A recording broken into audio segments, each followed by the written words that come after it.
daw yung pinamabentang cellphone sa e-commerce? Shopee, TikTok Shop, Lazada. Guys, mas mabenta pa siya kay Tecno Spark Go 2. I wonder why. Pogi naman yung cellphone na yun. Paras na yung specs. IP64 water and dust resistant, 5,000 mAh battery, 15 watts fast charging. Yung display niya is 6.67-inch HD+, so 720p lang po to. 120Hz refresh rate display. Naka XOS 15 na po siya, Android 15, and even the screen gumagana pa rin kahit basa. Wow! Wag lang super basa. Pero if talsik lang naman, gagana pa rin yung screen, which is very good kung madalas kang nasa labas, rider ka, tapos yung screen mo, naulanan, and suddenly, hindi mo magamit yung screen kasi nabasa siya. Finally, ito po yung sagot sa inyong problema. But aside from the specs, at syempre sa kanyang itsura, ano pa kaya yung dahilan kung bakit mabenta? Bakit to kinababaliwan yon? Infinix Smart 10. Let's find out kasi since you're watching Unbox Diaries. Ooh! Ibalik ko na sa box para ma-feel nyo ulit yung magic of unboxing. Palitan tayo ng pangalan, hindi na Unbox Diaries, Rebox Diaries. So nag-upgrade na ng itsura ng box si Infinix. Before yung mga Infinix phones ay saktuan lang. Hindi ganun ka-okay, medyo chuchu, pero nagkaroon na sila ng budget for better boxes. Pero ang pinaka-favorite ko kay Infinix yung lahat ng specs sa likod. Para hindi ko na i-memorize, basahin ko na sa likod. Okay, let us unbox. Ito po ang mga kuma sa box. The cell phone sa taas. Underneath, we're getting a lot of stuff. Jutz na charger. Is this 10 watts? Pero guys, hanggang 15 watts po ang kayang charging nito. So meaning you have to buy a better power brick para dito. Type-C cable. SIM ejector pin. Kasama na sa loob ng box. At yung kanyang, yes. Hindi lang po siya jelly case. It is a hard case. And of course, you're also getting the papers. User manual and the warranty card. At ayun lang po yung kasama sa box. Here's the phone. Sheesh! May kamukha si iPhone 17. Kung merong silver si iPhone 17. But this does look like that phone. A capsule camera module design, just like Apple's smartphone. I gotta say, magaling na pong gumawa ng mga cellphone si Infinix. Before, yung mga ganitong klaseng presyo, mukha talaga siya ng chuchu, guys. Hindi ganito kabongga. Just look at that. Mukha ba siyang 3,000 peso na smartphone? Before kasi guys, kapag nilapit mo sa sarili mo, hinama kami yung phone, medyo parang chuchu siya. But now, even if you hold it, naku, paano ko nalang glass ba to? By the way, plastic na po siya, matte finish, gradient design. Hindi ko alam kung paano nila nagawa to, na ganito kamura, pero ganito kabongga yung design. And so far, si Infinix lang, Tecno, Itel yung nakagawa ng ganito. If you go naman kina Oppo, medyo, alam mo talaga na medyo mura na yung phone nila. Like, hindi kayang tapatan yung ganito, guys, at this price. And look at that, meron pa siyang headphone jack. Very rare na yan. And what is this? Dual speakers at this price? Yung iba, isa lang po yung speaker. At ang sabi ni Infinix, up to 300% volume boost pa siya. So, mas pinalakas pa. Now, for me, ito ay para sa mga taong gusto sugat pang regalo sa kanilang mga cellphone. Pero as a gaming device, sakto lang to guys. Don't expect too much for this price. But, if you're gonna use it for daily use lang, like TikTok, Facebook, walang problema guys. This is gonna be smooth naman. Especially sa home screen, 120Hz refresh rate display. Gosh, that looks so smooth. Akala nyo guys, ang bilis-bilis ng cellphone nyo, ang smooth-smooth tingnan. Pero dahil lang po yan sa 120Hz na refresh rate, which gives you the illusion of speed and smoothness sa inyong kamay. Pero kung ako bibili ng ganito, siguro meron akong flagship phone. Tapos ito yung backup phone ko. Just in case malubat yung flagship ko. Pang text lang, pang nood ng video, mga ganun lang. Sapat na siya. Tsaka malaking battery niya, 5,000 mAh. And, durable na po yan. Gumagana pa rin. At hindi siya waterproof, water resistant. Kahit mabasa ng talsik, ng sweat, mabubuhay pa rin siya. But it's not odor-proof. Siyempre, linisin mo pa rin yan. And one more reason is pangregalo. Guys, pagka Christmas, birthday, ito bilhin mo sa pagbibigyan mo. Kasi nga, sobrang bongga na design. Ito naka-wrap na po siya inside of a gift. And so na, exciting. Then you unwrap it, just like that, and you get this box. And the moment you open the box, talagang bongga ang dating niya. And the person that you gave the cellphone to is for sure matutuwa dito kasi hindi nila malaman na ganito pala siya kamura. Akala nila siguro mga 10K ito na cellphone. It really looks so high-end. Para siyang mid-range device. Tapos bulayin mo pa.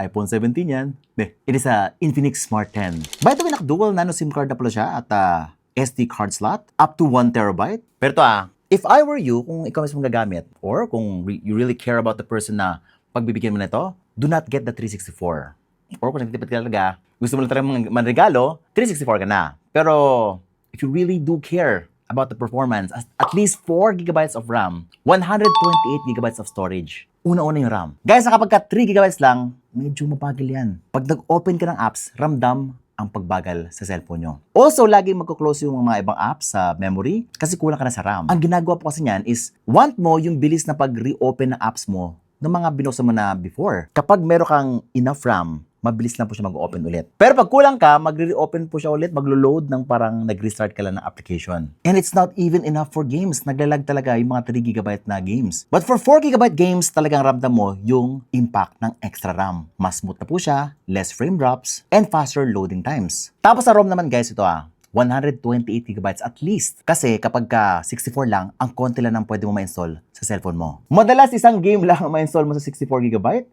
Kasi nga, for example, Mobile Legends, ang laki na po niyan. If you want at least 2 or 3 games sa Play Store, 128 GB guys. Isa pang problema sa 64 GB is lagi ka nakiklean ng cellphone mo. Kasi lagi ka nawawalan ng storage. Buti nga, 64 GB na yung pinakamalit ngayon eh. Pero ngayon, if you will decide to buy an Infinix Smart 10 or kung Tecnospark Go 2 man yan, for 128 at least. Magkano ba yung difference? 300 pesos? 500 pesos? Check mo guys, down below. Now, another reason kung ba't ka bibili siguro nito is yung kanyang Ultra Link feature. Kasi nga, dito guys, pag open mo ng application, ayan guys, so meron siyang Ultra Link dito. Ultra Link. Kapag meron kang Smart 10 na dalawa, at wala kang load sa inyong lugar, sa probinsya siguro, guys, you can actually call or text someone with another Smart 10 user using the Ultra Link app. Ayan o, maghanap siya ng nearby device, tapos pwede na kami tawagan at mag-text, even without data or Wi-Fi. Free calls, free text. Pero kung magkatabi lang kayo o hindi masyado malayo, kasi nga ito ay parang Bluetooth technology lang or Wi-Fi technology lang. Kung meron kang crush sa kabilang dorm, magkatabi lang yung kwarto nyo, ibigay mo to sa kanya. Tapos kung wala kayong load guys, ito na lang. Magtawagan kayo the whole day, the whole night, for free. Mas masarap pag libre. Kaya bili ka ng dalawa for you and your crush. This Christmas, no? Manito-manita, pero 3,000 pesos. Yaman mo na. Grabe naman yan. Ito guys kung sa inyo, payo ko lang. Kung yung manito-manita nyo, 500 pesos na pinag-usapan nyo, pero ikaw, dahil crush mo siya, 3,000 ang binigay mo sa kanya. You really care about her. Pero may catch, sabi mo sa kanya, para sa'yo. Pero sa'yo na to, kung i-chat mo ako, Ultralink. Mag-chat tayo everyday. Pero pag hindi, kunin mo sa kanya to. Bigyan mo sa iba. Anong tawag doon? Asul. Now, of course, syempre, meron siyang IP64 water and dust resistance. As a rider phone, talagang okay ito para sa'yo. Naghanap ka ng cellphone na pang picture-picture lang, pang travel mo, pang mount na sa cellphone mo, at makita yung app mo, this is already fine. Matagal pa maubos yung battery, 5,000 mAh. Yun nga lang yung charging is saktuan na po. So kung yung budget mo talaga is only 3,000 pesos, and if you're gonna use it for that, yung business mo, sakto na siya. At kahit maulanan siya sa inyong motor, okay pa rin siya. And you can even use it kahit basa yung screen. That is a very nice feature. And now, much more affordable. Kasi nga, diba si Hot 60 Pro, Pro Plus, medyo may kamahalan, di mo afford siguro. And you're looking for something na may IP64 water and dust resistance for your work. Hot 60i, medyo 4K pa, 5K. But this one, 3,000 pesos na lang. Pogi pa. Pakita mo to sa tag-receive. Sir, picture lang. Receive. Di pa bayad. Wala pa sweldo. Oh, wait lang. Speaking of camera, ito pa yung camera niya. Meron siyang 8MP rear camera at 8MP selfie camera. Yung rear camera niya is pretty okay, especially kapag maganda yung lighting. Ito pa yung tsura na. You will get some decent photos here, but syempre, for this price, saktuhan lang po yung mga photos na makuha mo sa kanya. It's not gonna blow you away, it's just serviceable, but with excellent lighting and good photography skills, I think kaya mo mag-take ng mga good photos dito. Meron pa siyang up to 2 times zoom for portrait shots kung gusto mong ganon. Pwede naman. At may dual video pa siya. So, 8MP selfie and rear at the same time. Hi, Jean.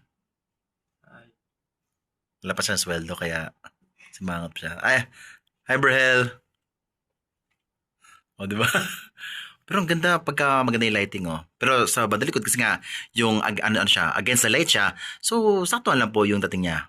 Medyo fuzzy, medyo noisy. Pero, pag tama yung lighting, ganyan po yung tsura. And wow! Kaya po siyang umabot ng 2K 30 frames per second sa selfie video. Ano nangyari yun? Wait lang. Pero, okay Basta good yung lighting. Ayun maganda kasi yung ilaw ko dito guys. Nice. At meron pa siyang 720p with beautification dito sa video. And you can even choose from 1, 2, 3, 4, 5, and so on. At for me, guys, grabe, hindi ko na mag-makeup dito.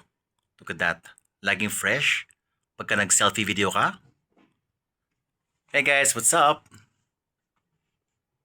Wala na siyang EIS or stabilization sa video, so yun lang, medyo maugay yung inyong mga video. And here's the rear video. Pwede ba siya? Pang vlog? Pwede na. Wala sa'yo ng kaibigan na kung okay sa'yo yung itsura ko, yung kulay ko, and that is the rear camera. Let's go. Oh, by the way, nakalimutan ko ipakita yung low light shots. Guys, medyo mahirapan po siya sa low light. Without proper lighting, yung mga photos mo ako dito is medyo madilim, noisy, kulang sa contrast, yung kulay medyo hindi gano'n ka-accurate. So you definitely need some light in your room. Or kung mayroon kang makitang ilaw sa isang lugar, gamitin mo yon para mas maganda pa yung itsura ng subjects nyo. Or pwede kang gumamit ng super night mode if you want to enhance more the look of your low light shots. Ito po yun na, without night mode and with night mode. And just like that, nag-improve na ng todo yung kanyang image quality. May pro mode din pala siya, no? Guys, hindi binibigay yung pro mode at this price. Before, but now, ganun, halos lahat binibigyan na ni Infinix. Parang wala atang ganito kay Poco or kay Redmi, Lana, tapos na. Pero guys, sa selfie photos, look at this. Ito po yung photo ni Chai. And as you can see, ang ganda. It's actually quite sharp. Nagulat ako dito kasi nga 8MP, still quite sharp. Siguro dahil maliit lang yung screen na tinitinan ko. Pero nung lumapit pa ako, klaro pa rin. By the way guys, pwede mong gawin to? May gesture siya. Sheesh! Upside down. Pew, pew, pew! Eto naman si Jack! O diba? Still sharp even if you zoom it. Yun nga lang, medyo process po yung dating niya kapag nilapit mo talaga. But this is quite impressive for entry-level smartphones this year. I have never seen yung mga ganito kamura before na kayang gawin to. How is this even possible? Ano nang ginagawa ng Infinix? Parang lahat binibigyan na sa atin sa murang halaga. Ano pa yung aabangan natin in the future? Mas maganda ba? Mas super pang flagship na ba? Yun nga lang, wala siya mga AIGC na makita mo sa mga more advanced Infinix phones. Just like the Hot 60i, if that is important to you. Speaking of AI, wala po siyang mga advanced talaga na AI features. For example, meron po siyang AI voice assistant dito, pero yung lumalabas po na DeepSeek R1, wala po dito yun. Yung parang ChatGPT na prompt, no. It does not come out here. Pero pwede ka mag-ChatGPT dito. Pwede ka mag-download ChatGPT. Open that app and ask it anything. Pwede naman. Pero wala siya yung mga shortcut na nakita mo sa mga mas magandang cellphone. If you want yung mga more advanced AI features, mag-Hot 60i ka guys. Sobrang impressive ng phone na yun. Pero kung hindi naman pala yung gagawin mo, pang regalo na talaga siya, then ito ka na lang. Vince, matagal ko na hinintay yung performance. Ano ba yung chipset niyan? Na yung chipset nito is yung Unisoc P7250 processor. I think ito yung madalas na binibigay sa mga entry-level phones ngayon.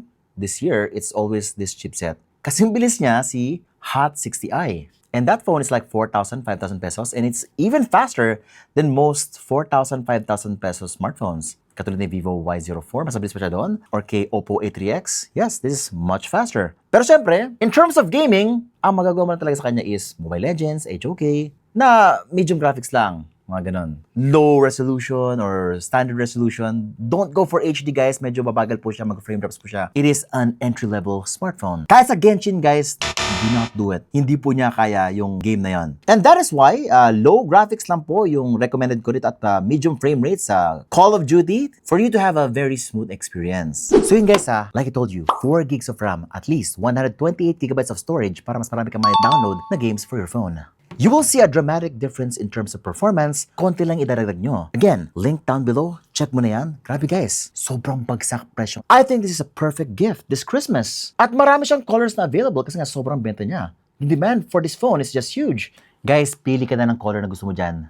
May silver. Ito po yun, yung hawak ko. May gold. Twilight gold. Sleek black. Ito yata yung pinakagusto ng mga tao. At meron pa siyang iris blue. For current pricing, 3,000 pesos lang po siya ngayon. Meron pa siyang 364 at meron pa siyang 4128. Infinix Smart 10. I believe this is much better looking than the Smart 9 last year. Siguro dahil dito sa camera module niya or dahil ba sa likod niya? I don't know, parang mas sleek ngayon, mas modern ang design. But what do you think? Bibili ka ba or hindi? Let me know guys in the comments below. Or you can check it right now. Pero guys, if this is not the phone that you're looking for, you want something else, mas bongga, mas mabilis, alam mo na gagawin. Subscribe ka lang, hit the bell icon so that you don't miss any of my great content. I was Vince and you're watching Unbox Diaries. Woohoo!